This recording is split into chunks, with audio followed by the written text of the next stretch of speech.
बिस्मिल्लाहिर्रहमानिर्रहीम। अस्सलाम वालेकुम। 9th क्लास के मैथ का लेक्चर है। रिव्यू एक्सरसाइज 4 क्वेश्चन नंबर 3 है, फाइंड एलसीएम एंड एचसीएफ। हमने एलसीएम भी फाइंड करना है और एचसीएफ भी फाइंड करना है। पहले हमने जितने भी पार्ट्स किए हैं उसमें यहाँ तो जस्ट एलसीएम फाइंड करना होता था या फिर एचसीएफ खाली, लेकिन अब यहाँ पे हमने दोनों चीज़ें फाइंड करनी है। तो देखें ज़रा, यहाँ पे दो वैल्यूज़ हैं। पहली वैल्यू आपके पास 4x की पावर 3 प्लस 12x स्क्वायर आ जाएगा। ठीक है, अगर देखा जाए तो दोनों में 4x की पावर 2 कॉमन है। ओके, तो यहाँ से 4x की पावर 2 कॉमन लें तो खाली सिर्फ x बचेगा, दरमियान में प्लस। अब यहाँ से कॉमन लें, 4 3 12 होता है और x स्क्वायर कॉमन में चला गया तो ये ऐसे ही आ जाएगा। अब 4 को हम ऐसे कर सकते हैं 2 × 2 और x की पावर 2 है, इसको भी हम अलग-अलग लिख देते हैं और x + 3 आ जाएगा। ये हमारी पहली वैल्यू सोल्व हो गई है। अब दूसरी वैल्यू को सोल्व करते हैं, 8x² + 16x। तो देखिए जरा, इन दोनों में क्या कॉमन आ रहा है? 8x कॉमन है दोनों में, तो यहाँ से 8 कॉमन चला गया, 1x कॉमन गया तो 1 यहाँ पे आ जाएगा, प्लस 8 × 2 = 16, x ये वाला कॉमन में चला गया तो ये ऐसे ही आ जाएगा। अब 8 को अगर आप इसके प्राइम फैक्टराइजेशन करें तो ये इसके पार्ट्स कुछ इस तरह बनते हैं, 2 to the 4, 4 to the 8, और ये एक x है हमारे पास और ये x + 2 ऐसे ही आ जाएगा। अब हमने ये करना है, कॉमन फैक्टर भी लेने हैं और नॉन कॉमन भी लेने हैं। तो सबसे पहले तो कॉमन फैक्टर्स। कॉमन फैक्टर्स क्या है हमारे पास? देखा जाए तो कॉमन फैक्टर में हमारे पास आ रहा है, ये 2 आ रहा है, इसको हम ऐसे लिख लेते हैं। उसके बाद ये वाला 2 आ रहा है कॉमन, क्योंकि एक ये आंसर है और एक ये है। ये वाला कॉमन में नहीं आ रहा क्योंकि इधर सिर्फ 2 ही 2 हैं, वो उसमें कॉमन हो चुके होंगे। अब एक ये वाला x जो है वो कॉमन में चला जाएगा, बाकी कुछ और कॉमन नहीं है। इसका मतलब है कॉमन हमारे पास क्या आ रहा है? 4x। अब नॉन कॉमन की बात कर लेते हैं। तो नॉन कॉमन में हमारे पास जो नॉन कॉमन है उसमें ये एक x है और ये एक 2 है, यानी कि 2 और एक x, और उसके बाद ये x + 3 भी नॉन कॉमन है और ये x + 2 भी। ओके, इनको अगर मल्टीप्लाई कर लिया जाए तो ये बन जाता है हमारे पास 2x और x + 3 और x + 2। ओके, अब हमने करना है एलसीएम और एचसीएफ लेना है। तो सबसे पहले तो एचसीएफ बराबर होता है कॉमन फैक्टर्स। तो कॉमन फैक्टर्स हमारे पास क्या हैं? सिर्फ 4x है हमारे पास, तो हम लिख देंगे। उसके बाद एलसीएम। एलसीएम का फार्मूला था common factors multiply non common factors. ठीक है, तो कॉमन फैक्टर हमारे पास 4x है, मल्टीप्लाई नॉन कॉमन क्या थे? 2x, x + 3 और x + 2। तो ये आ जाएगा 8x², इन दोनों को मल्टीप्लाई करने से बाकी x + 3 और x + 2 ऐसे ही आ जाएगा। ठीक है, ये हमारा पार्ट 1 का आंसर है। पार्ट 2 है हमारे पास। पार्ट 2 के अंदर दो वैल्यूज गिवन है। ठीक है, तो हमने इन दोनों को सोल्व करना है अलग अलग। x की पावर 3 + 3x² - 4x। सबसे पहले तो सब में x कॉमन है तो x कॉमन ले लेते हैं, x² + 3x और -4 आ जाएगा। अब हमने इसकी फैक्टराइजेशन करनी है, शुरू वाला और एंड वाला सेम। शुरू वाले को एंड वाले से मल्टीप्लाई करें तो 4 आता है। हमें दो ऐसे नंबर चाहिए मल्टीप्लाई करने से 4 आए, प्लस माइनस करने से 3 आना चाहिए। तो देखिए ज़रा, 4 × 1 4 आ जाएगा और माइनस करने से 3 भी आ जाएगा, यानी कि 4x और 1x, बड़े के साथ प्लस, छोटी के साथ माइनस x। इन दोनों में x कॉमन, x और ये 4, इधर से -1 कॉमन, x + 4 आ जाएगा।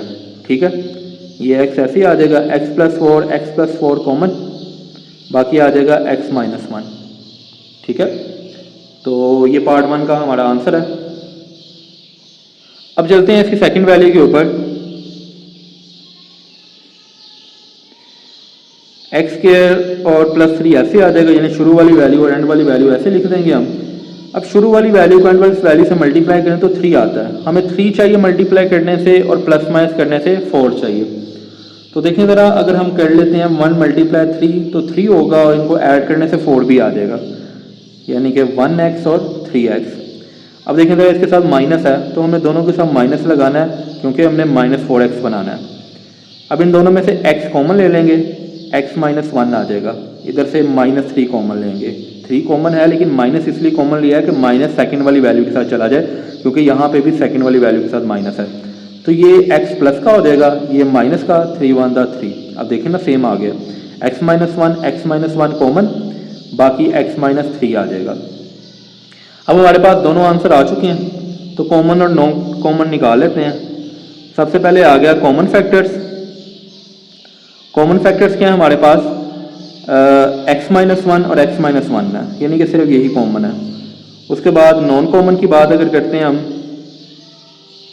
तो नॉन कॉमन में x +4 और x -3, ठीक है, सिर्फ ये नॉन कॉमन है। अब हम HCF और LCM निकाल लेते हैं। सबसे पहले HCF इक्वल होता है कॉमन फैक्टर्स। कॉमन फैक्टर्स क्या है हमारे पास, x -1, तो ये हमारा आंसर है। और दूसरा LCM, LCM बराबर होता है common factors multiply non common, ठीक है। तो कॉमन और नॉन कॉमन का हमने लिखना है। सबसे पहले तो कॉमन आ गया x -1 मल्टीप्लाई नॉन कॉमन क्या है हमारे पास, x +4 और x -3। तो इनको जब मल्टीप्लाई करेंगे तो x +4, x -1 और x -3, ये हमारा आंसर होगा, ठीक है। बुक के पीछे भी यही आंसर है। वैल्यूज आगे पीछे हो सकती हैं इसकी, लेकिन आपका आंसर बिल्कुल यही है, ठीक है। पार्ट नंबर 3 है हमारे पास। इसके अंदर भी हमें दो वैल्यूज गिवन है। सबसे पहले x² + 8x + 16। तो देखिए जरा, इसकी फैक्टराइजेशन हम करेंगे। शुरू वाला और एंड वाला हम सेम लिख लेते हैं। शुरू वाले को एंड वाले से मल्टीप्लाई करें तो 16 आता है। हमें दो ऐसे नंबर चाहिए, मल्टीप्लाई करने से 16 आए, प्लस माइनस करने से 8 आ जाए। तो देखिए जरा, 4 × 4 16 होगा, इन दोनों को प्लस करने से 8 भी आ जाएगा, यानी कि 4x और 4x। अब +8 चाहिए तो दोनों के साथ प्लस लगाएं, x कॉमन, x +4, इन दोनों में से 4 कॉमन है तो x +4 आ जाएगा, ठीक है। x +4 कॉमन, बाकी ये x और ये +4 आ जाएगा। अब सेकंड वैल्यू x² - 16 होता है 4 की पावर 2, तो ये एक दफ़ा प्लस में एक दफ़ा माइनस, क्योंकि a² - b² का फार्मूला बन रहा है यहाँ पे। अब दोनों आंसर हमारे पास आ चुके हैं, तो हमने कॉमन और नॉन कॉमन निकालने हैं। कॉमन फैक्टर्स, कॉमन फैक्टर्स के हमारे पास देखें ज़रा, x +4 और ये x +4 कॉमन, बाकी कॉमन कुछ नहीं आ रहा क्योंकि x +4 ये भी है, लेकिन कॉमन में नहीं जाएगा क्योंकि कॉमन में ये वाला x +4 चला गया, ठीक है। तो नॉन कॉमन अब निकालेंगे हम। नॉन कॉमन में ये x +4 और ये x -4, ठीक है। अब हमने निकालना है HCF और LCM। सबसे पहले तो HCF बराबर होता है कॉमन फैक्टर्स। तो कॉमन फैक्टर है हमारे पास x +4। उसके बाद आएगा LCM बराबर होता है common factors multiply non common. देखिए जरा, कॉमन हमारे पास क्या थे, x +4, और नॉन कॉमन क्या है, x +4 और x -4, ठीक है। तो x +4 और x +4 ये दोनों मल्टीप्लाई होंगे तो स्क्वायर हो जाएगा, बाकी आ जाएगा x -4, ठीक है। ये पार्ट नंबर 3 का हमारे पास आंसर है, ठीक। पार्ट नंबर 4 है x³ - 9x और दूसरी वैल्यू x² - x -6। देखें जरा, पहली वाली वैल्यू, अब इसमें से सबसे पहले तो हम x कॉमन लेते हैं, तो बाकी क्या बच जाएगा, x² - 9। अब हमें पता है कि 9 जो है वो 3 का स्क्वायर होता है, तो a² - b² वाला फार्मूला लगा देते हैं, एक दफ़ा प्लस में और एक दफ़ा माइनस में, ठीक है। ये पहली वाली वैल्यू सॉल्व हो गई है। सेकंड वाली वैल्यू अब करते हैं हम सॉल्व। शुरू वाला और एंड वाला सेम, क्योंकि यहाँ पे क्वालिटी क्वेश्चन है तो इसलिए इसकी फैक्टराइजेशन करनी है हमने। तो शुरू वाले को एंड वाले से मल्टीप्लाई करें तो 6 आएगा, हमें दो ऐसे नंबर चाहिए मल्टीप्लाई करने से 6 आए, प्लस माइनस करने से 1 आना चाहिए। तो हमारे पास दो नंबर हैं 3 मल्टीप्लाई 2, इनको मल्टीप्लाई करने से 6 आएगा, प्लस माइनस करने से 1 आ जाएगा। देखें ज़रा 3x और 2x। अब हमें -x चाहिए तो बड़े के साथ माइनस, छोटे के साथ प्लस लगाएंगे। इन दोनों में से x कॉमन, x -3, इधर से +2 कॉमन तो x -3 आ जाएगा। x -3 कॉमन, बाकी आ जाएगा x + 2। एक पूरा ये आंसर हो गया हमारे पास और एक ये, ठीक है। अब इनसे हम कॉमन और नॉन कॉमन निकाल लेते हैं। तो सबसे पहले तो कॉमन फैक्टर्स हैं x -3 और नॉन कॉमन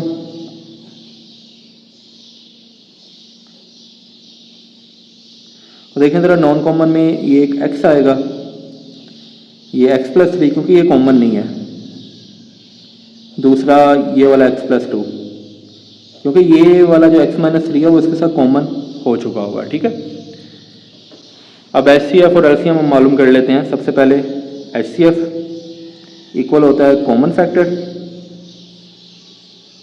तो कॉमन फैक्टर्स हमारे पास हैं x -3, ठीक है। उसके बाद LCM ये आएगा common factors multiply non common. तो देखें ज़रा कॉमन फैक्टर्स हमारे पास हैं x -3 मल्टीप्लाई नॉन कॉमन क्या है x और x + 3 और x + 2, ठीक है। अब जब इनको मल्टीप्लाई कर लेंगे हम, ये वाला x शुरू में ले आते हैं और इन दोनों को अगर हम मल्टीप्लाई करें तो x का स्क्वायर -3 का स्क्वायर हो सकता है क्योंकि एक दफ़ा प्लस में एक दफ़ा माइनस में है, और फिर आ जाएगा x + 2 x और ये x स्क्वायर ऐसे आ जाएगा और 3 का स्क्वायर 9 होता है और ये x + 2। ये पार्ट 4 का आंसर है। उम्मीद है आज का लेक्चर आपको समझ आया होगा। अल्लाह हाफिज़।